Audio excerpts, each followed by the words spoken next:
ازيكم عاملين ايه؟ ايه الاخبار؟ هنتكلم النهارده على حاجتين. الحاجه الاولانيه هنتكلم على الكي ان اكس يوزر كلوب. هنتكلم ليه اليوزر كلوب مهم، وليه اليوزر كلوب موجود في مصر، وليه وهنتكلم عن حاجات كتير قوي. الحاجه التانيه بقى اللي هنتكلم عليها، هنتكلم طبعا على الجائزه اللي الشخص هياخدها، اللي احنا اتكلمنا عليها في الشهر اللي فات، وقلنا ان في شخص لو دخل وتعامل في الكوميونتي بتاعتنا في اليوزر كلوب وعمل اكتيفيتي كويسه، هيبدا ان هو ياخد جايزه في خلال الشهر اللي فات. وهنقول ليه الجايزه دي وليه عملنا الجزئيه دي كلها. خلينا الاول نتكلم على نشاه الكي ان اكس يوزر كلوب والكوميونيتيز اللي اتعملت في الكي ان اكس والكلام ده كله. طيب هنتكلم الاول على حاجه اسمها الكي ان اكس. تمام، طبعا كلنا عارفين الكي ان اكس، وانا مش هقعد اتناقش واقول لك الكي ان اكس بروتوكول والكي ان اكس بيعمل كذا والكي ان اكس بيعمل كذا. هتكلم معاك على ايه اللي عملته كي ان اكس اسوسيشن، على قصه وحكايه كي ان اكس اسوسيشن.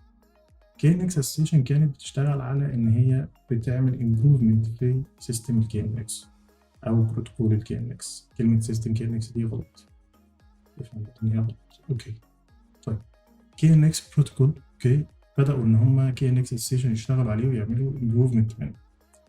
ليه الكي ان اكس مهم خصوصا في مجال الاوتوميشن في السمارت هوم وفي البيلدينج، سمارت بيلدينج، في الحاجات دي كلها؟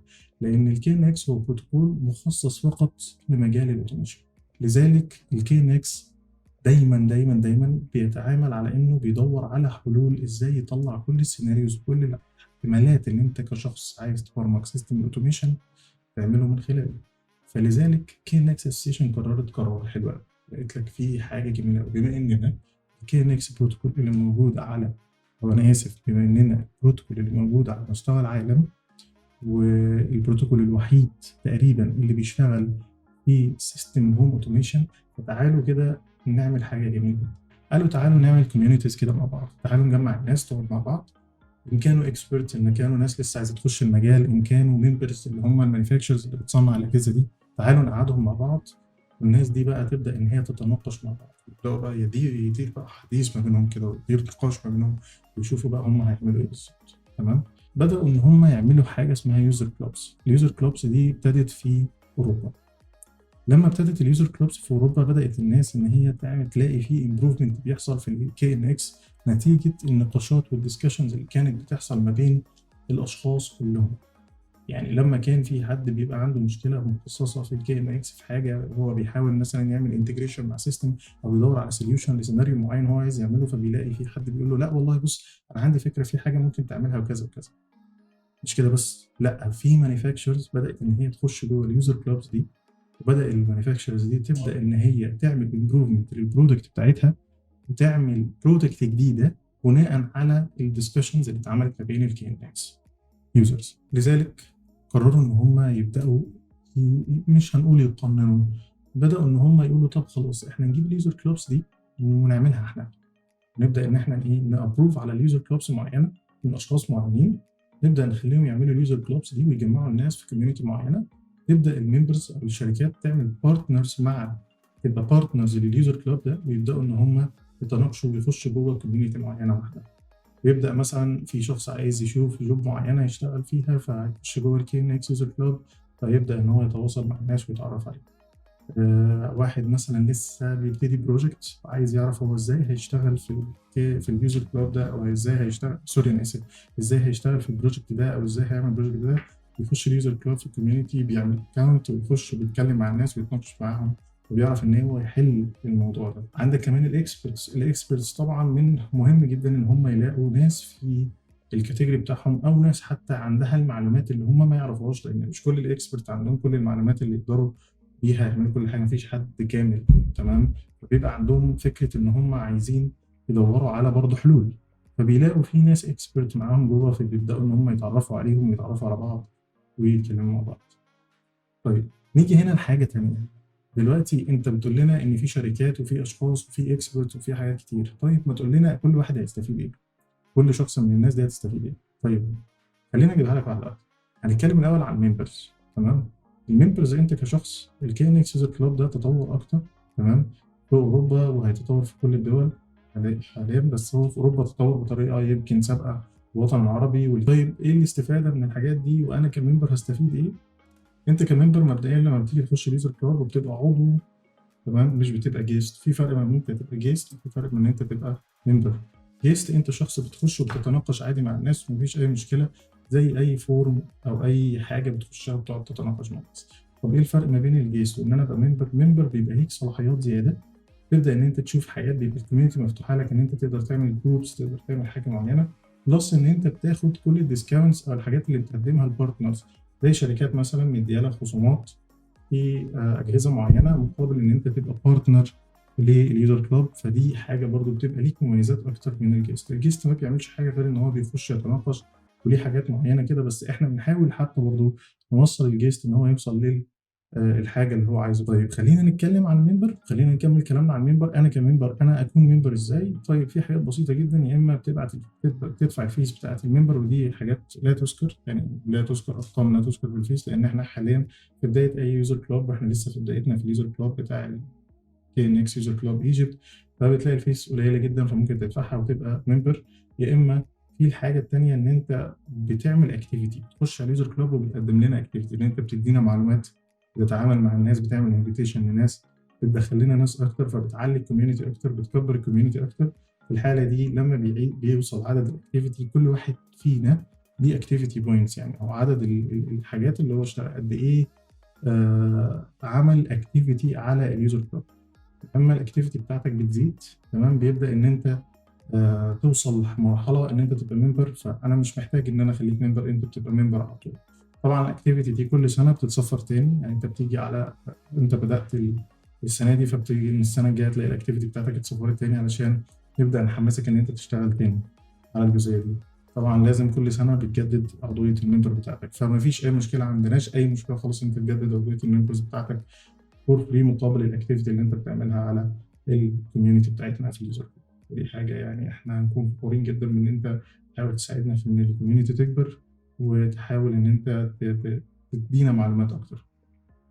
ده بالنسبه للممبر. فالممبر بيستفيد ديسكاونتس، بيستفيد امكانيات اكتر في الاكونتس بتاعته، بيستفيد ان هو بيتكلم مع الديسكشنز مع الاكسبرت مع كل الناس دي كلها، بيبقى ليه صلاحيات اكتر. طيب انا دلوقتي شركه وانا عايز اكون بارتنر في الكاينكس يوزر كلاب، انا هستفيد ايه؟ هتستفيد برضه حاجات كتير قوي. مبدئيا انت بتستفيد من الماركت، ان انت بتبدا تعرف الماركت بتاع الكي ان اكس، تقدر تشوف الناس محتاجه ايه، وتبدا تشوف الممبرز محتاجين ايه، تبدا من على اساسها تعرف البرودكت اللي انت محتاج ان انت تبيعها في الماركت ده ايه. ده فاينانشال وايز، او نقدر نقول ماركت، ان انت بتدرس الماركت. دي اول حاجه. تاني حاجة إن أنت طبعًا بتقدر إن أنت يبقى ليك في الفايب أكونت، تقدر تنزل نيوزليتر ليك، تقدر تخش معانا في الإيفنت اللي بتتعمل من خلال KNX Association، لأن إحنا اللي بنقدر نعمل organization، أو إحنا اللي بننظم الإيفنت بتاعة KNX Association في مصر. بتقدر إن أنت تخش في الإيفنتس بتاعة KNX organization، وبنقدر إن إحنا نوصلك للKNX organization لو أنت في أي مشكلة انت عايز KNX اورجانيزيشن تقدر تساعدك فيها. بس مش بمعنى ان احنا بنساعدك في KNX اورجانيزيشن او كده، لا، احنا هفهمها لك بطريقه ثانيه، او هفهمها اشرحها لكم بطريقه ثانيه. KNX اورجانيزيشن ما فيش اي عائق بيقدر يوصلك KNX اورجانيزيشن، فانت لو عايز توصل KNX اورجانيزيشن انت ممكن توصل لها دايركت. فلو انت محتاج مثلا حاجه زي اكسبرتس، عايز ناس اكسبرت تساعدك في مشروع معين او حاجه معينه، طبعا في اليوزر كلاب هتلاقي كل الحاجات اللي تقدر تساعدك في الموضوع ده.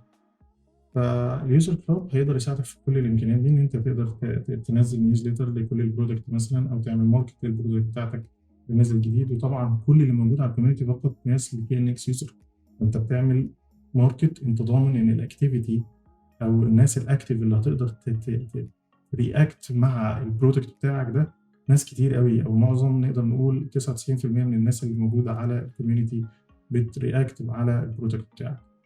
دي تاني حاجه. تالت حاجة، بنقدر إن إحنا نديك أوفرز تقدر تساعدك في المجال، يعني بنحاول إن إحنا نوصل البارتنرز مع بعض. يعني مثلا لو في شركة محتاجة تريننج سنتر تكون تساعدها في إن هي تدي كورسات للمهندسين اللي عندهم عشان عايزينهم سيرتيفايد لمشروع معين أو لحاجة معينة، فبنقدر نوصل الشركة دي مع التريننج سنتر ده. وطبعا كل واحد على حسب هو هيختار إيه أو هيعمل إيه. لو مثلا شركة ما عندهاش برودكت معين وعايزة تشتري برودكت تاني معين، فهي بتحاول إن هي بتدور على البرودكت ده، فطبعا في اليوزر كلاب بيقدر يساعدك إن أنت تلاقي البرودكت ده. مقابل إيه؟ مش مقابل أي حاجة، إحنا مش طالبين أي حاجة من البارتنرز غير إن هم يقدروا يخشوا معانا ويقدروا يقدموا لنا أوفرز كويسة للممبرز بتوعنا. ده اللي احنا دايما بناخده من البارتنرز. انت بس محتاجين منك ان انت تساعد الممبرز بتاعنا مقابل ان الممبرز يساعدوا. فالكوميونتي كلها حاجه زي هي عايده ببروفيت على كل الناس، عايده ببروفيت على كل الناس من جميع النواحي. احنا خلاص تقريبا كده كل حاجه عن اليوزر كلاب قلناها. احنا محتاجين بس منكم ان انتوا تقدروا تساعدونا. محتاج ان انا اعرف في الكومنتات بتاعتكم على اليوزر كلاب لو محتاجين تزودوا حاجه، محتاجين تضيفوا حاجه في اليوزر كلاب، محتاجين شايفين اي كومنت عايزين تعلقوا فيه في اليوزر كلاب، عايزين تعملوا حاجه معينه، يا ريت تقولوا لي في الكومنت على كل حاجه انتوا عايزينها. وطبعا الافضل من ان انتوا تعملوا كومنت، انا هنزل ديسكشن على الكوميونتي عندنا اليوزر كلاب، فلو ينفع ان انتوا تعملوا اكونتس على اليوزر كلاب عندنا، تبداوا ان انتوا تخشوا تكتبوا لنا في الدسكشنز بتاعتنا. والله احنا لو في حاجه ان انتوا تقدروا تغيروها، في حاجه تقدروا تعملوها، فاحنا مرحبين جدا بالموضوع ده، ويا ريت تساعدونا قوي في الموضوع ده. بس نبدا بقى دلوقتي نتكلم على الموضوع المهم جدا، نتكلم على اللي فازوا بجائزه الدونجل. الدونجل هيكون من نصيب مين؟ طيب احنا عندنا 6 اشخاص هم فعليا كسبوا، تمام. الاشخاص دي اول شخص فيهم هو اللي هيكسب الدونجل. انا بحاول اعمل زي رامز جلال، يعني بحاول اسخنكم شويه، تمام. فالشخص الاول طبعا في حد اتخض طبعا، يعني في ناس تعبت جدا المجهود، لان هو مش شخص، هو باشمهندسه، تمام. فهي الباشمهندسه ميرنا مكرم. ميرنا مكرم، باشمهندسه ميرنا مكرم عملت حوالي 73 ألف اكتيفيتي بوينت، يعني مجهود جبار بصراحة. يعني ده الانفيتيشنز بتاخد 150 بوينت، يعني ما شاء الله، يعني ده رقم رهيب، تمام. بعد كده الباشمهندس احمد قنديل كسب معانا كورسز، ان كان كورس ادفانسد او بيزك او ايا كان الكورس اللي هو محتاجه، هو بيختار كورس من حاجات معانا، كورس واحد، كورس الكي ان اكس توتر زي ما قلنا. هو كل الكورسات هو بيختار اي كورس هو عايز ياخده، وبعد كده بنديهوله فور فري. وفي باشمهندس أحمد قنديل وصل 50,000 نقطة اكتيفيتي بوينت إن شاء الله. وبعد كده باشمهندس محمد سيد. كل الباشمهندسين دول احنا هنتواصل معاهم على الاكونت بتاعهم في اليوزر كلاب. فانت بقى لو عامل حاجه بره او متوقع ان احنا هنكلمك بحاجه من بره، لا، فانت لو ما رضيتش علينا في اليوزر كلاب فشكرا، انت كده راحت عليك الهديه. باشمهندس محمد سيد عامل 41,600 نقطة. فباشمهندس محمد سيد برضه فاز معانا بكورس، هو ياخد كورس اللي هو محتاجه، إن كان كي ان اكس بيزك أو ادفانسد أو أيا كان. وفي باشمهندس محمد علي على اسمي، أنا مبسوط منك يا باشمهندس محمد علي جدا جدا. باشمهندس محمد علي كسب 41,000 نقطة، فبرضه كسب معانا. في باشمهندس أحمد الجزار 39,000 نقطة، وباشمهندس محمد شمس كسب معانا 38,500 نقطة. يعني كان فاضل لك 500 وطلعنا عن باشمهندس أحمد الجزار، بس كل الناس كسبت حاجة زي ما هي. طيب باشمهندسة ميرنا، احنا هنتواصل معاكي علشان هنقول لك ازاي هنقدر نوصل لك الدونجل ان شاء الله. ألف مبروك مليون مرة، ألف مبروك ألف مبروك. إن شاء الله يا رب كلكم يعني تكسبوا تاني، وفي كومبيتيشنز تانية، في حاجات احنا محضرينها، هحرق لكم حاجه كده، في حاجات محضرينها في رمضان يعني، تمام. يعني رمضان قرب، كل سنه وانتم طيبين. وفي حاجات كتير قوي احنا هنعملها، وفي بارتنرز معانا لسه بنتعاقد معاهم ونتكلم معاهم ونشوف هنقدروا نوصل لكم ايه. وطبعا احنا حاليا معانا شركه انتك بتقدم ديسكاونتس على البرودكت بتاعتها، اول ما تشتري منها تقدر تقول لها انا ممبر في الكينكس يوزر كلاب، بس لو انت ممبر زي ما اتفقنا مش الجيست، انت لو ممبر في الكي ان اكس يوزر كلاب، ان كنت دفعت الفيز بتاعت الممبر، او ان كنت عملت البوينتس اللي تخليك ممبر، فانت دلوقتي معانا في الممبر ممكن تاخد ديسكاونت من شركه انتك. الديسكاونت موجود في النيوزليتر، اول ما تخش على الاكونت هتخش على النيوزليتر هتلاقي كل حاجه وايه الاوفرز اللي مقدماها انتك.